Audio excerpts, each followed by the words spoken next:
Begroetinge dierbares, begroetinge die gesag, die apostel, evangelis en alle begrafnisgangers, die bedroefde familie. Ons begroet u almal.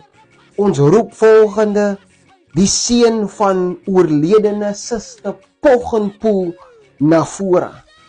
Jason Poggenpoel. Dankie pastor, dankie vir almal môre almal. Jongman, kan jy net jou kappie afhaal asseblief? Sorry pastor. Ek was gevra om die ouderblyk te doen met my ma, Maria Poggenpoel.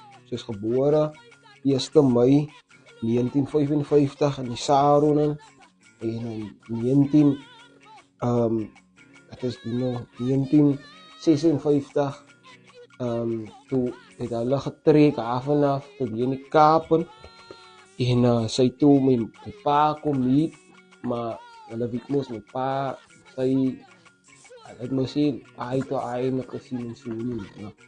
Gaan nie nou daarin nie.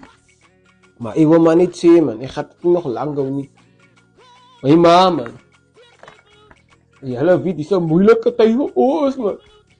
Vir my suster, you know, Kylen, is 'n moeilike tyd vir ons en you know, dit was beste man vir my man. Kalmte Jason, dit is 'n moeilike tyd. Was daar een beste man? Er is niemand beter dan my man, dit is beste man man. Dit is beste man vir my.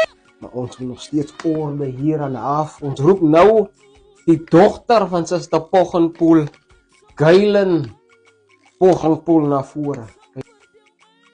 Dankie pastor. Ek wil maar net baie dag almal. Ek gaan nie vir julle baie lank ophou nie. Ek wil dankie sê vir die pastor en die begrafnisondernemer in die hospitaal.